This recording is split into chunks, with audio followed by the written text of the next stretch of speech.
Magandang araw mga karelasyon. Sa video na ito, tatalakayin natin ang isang napaka-interesting at controversial na tanong.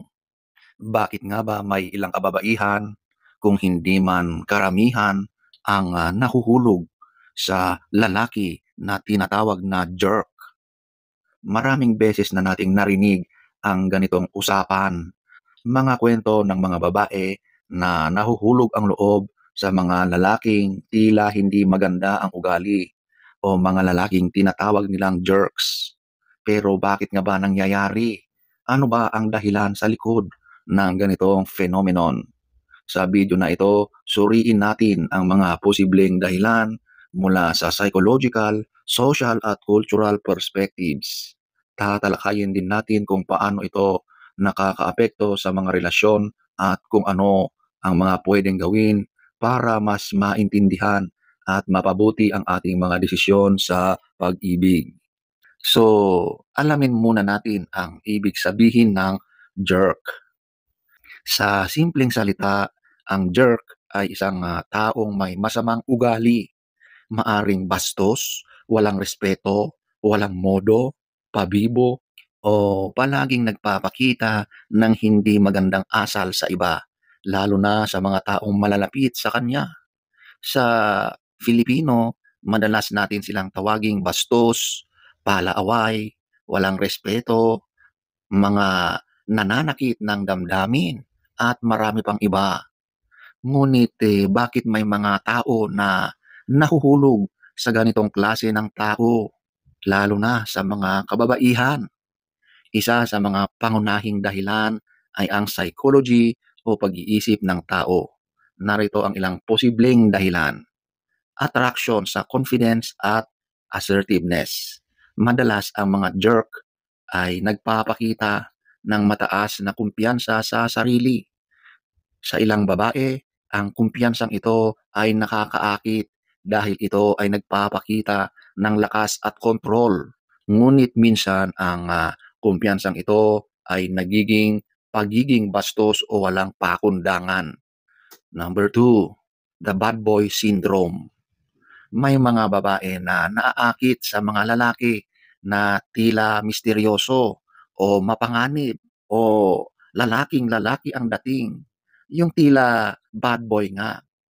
Ang ganitong klase ng lalaki ay nagbibigay ng excitement at thrill na maaring kulang sa mga good guys. Ito ay isang psychological pattern na tinatawag na bad boy syndrome. At maraming babae ang nahuhulog sa ganitong uri ng lalaki.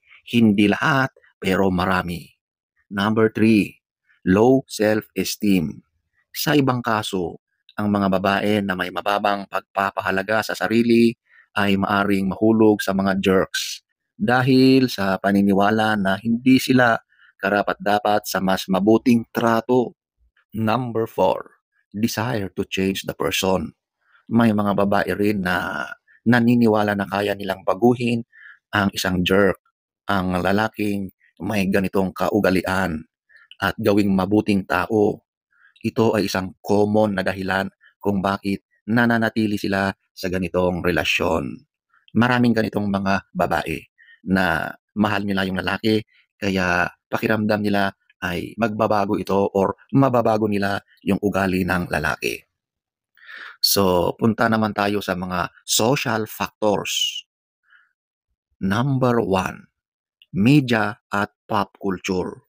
Sa mga pelikula, sa mga teleserye, mga kanta, madalas na inilalarawan ang mga lalaking jerks bilang mga lalaki na sa kabila ng kanilang masamang ugali ay may magandang puso.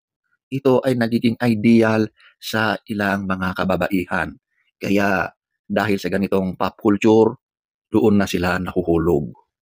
Number two, gender roles at expectations.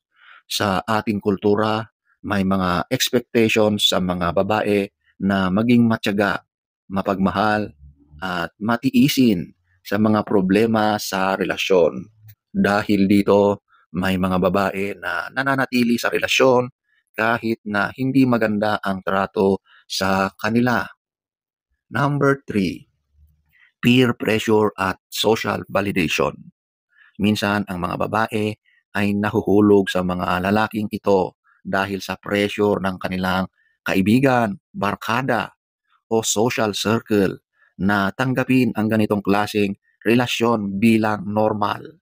Sa totoo lang, itong peer pressure ang talagang malakas ang impluensya sa mga ganitong uri ng relasyon. Minsan kahit ayaw mo, pero dahil ang mga tropa mo ay ganon ang kanilang pinaggagawa, ikaw rin ay napipilitang gawin dahil sa ika nga ay peer pressure. Ano naman ang mga epekto ng pag-ibig sa mga jerks? Hindi maikakaila na may mga negatibong epekto ang pag-ibig sa mga taong may masamang ugali. So, number one, emosyonal na sakit. Madalas ang mga babae ay nasasaktan dahil sa hindi magandang trato ng kanilang partner. Talagang kapag pumasok ka sa ganyan, sigurado na sakit sa damdamin yan kasi walang respeto ang ganyang lalaki. Puro pasakit ang mararanasan mo sa ganyan. Number two, pagkawala ng tiwala sa sarili. Ang ganitong relasyon sa ganitong uri ng lalaki, madalas ay ang paulit-ulit na pang-aabuso o hindi magandang trato ay maaring magdulot ng pagbaba ng self-esteem.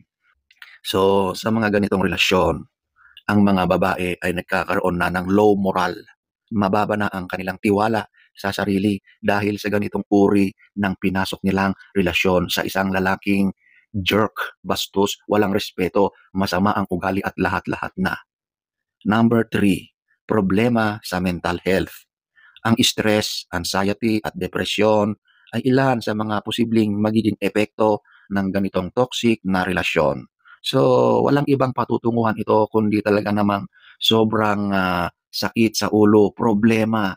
So, kapag ganyan, ikaw ay dadaan sa matinding stress, sa anxiety, at kapag hindi mo makayanan yan, hahantong yan sa depression o sobrang kalungkutan, okay? So, paano ba ito maiiwasan? Hindi naman kailangang manatili sa ganitong klase ng relasyon. Narito ang ilang mga tips upang maiwasan ang pag-ibig sa lalaking jerk. Number one, kilalanin ang sarili. Mahalaga na mahalin at pahalagahan muna natin ang ating sarili bago magmahal ng iba. Number two, mag-set ng boundaries. Huwag matakot magtakda ng hangganan sa kung paano tayo dapat tratuhin. Kapag hindi siya sumunod sa boundaries mo, huwag mo na yang i-entertain. Number three, mag-obserba ng mga red flags. Alamin ang mga senyales ng hindi magandang ugali sa simula pa lamang ng relasyon. Madalas mahirap ito kasi karamihan kapag nai-inlove ay nabubulag na sila. Hindi na nila nakikita ang mga hindi magagandang nangyayari dahil sa sobrang pag-ibig. Pero sana matauhan kayo, okay? Number four, humingi ng suporta. Huwag matakot humingi ng tulong sa pamilya, kaibigan, o mga professional kung kinakailangan. Alam nyo, kapag ganitong uri ng lalaki ang naging karelasyon nyo, sigurado na marami kang pagdadaanan ng mga hindi magagandang mangyayari or mga pangyayari sa relasyon. Sa pagtatapos ng video na ito, nais kong ipaalala na ang pag-ibig ay dapat magdulot ng kaligayahan, respeto at pag-unlad. Hindi natin kailangang magtiis sa mga taong hindi tayo pinapahalagahan. So sana ay nagustuhan nyo ang ating topic for today. Next story time. Don't forget to subscribe.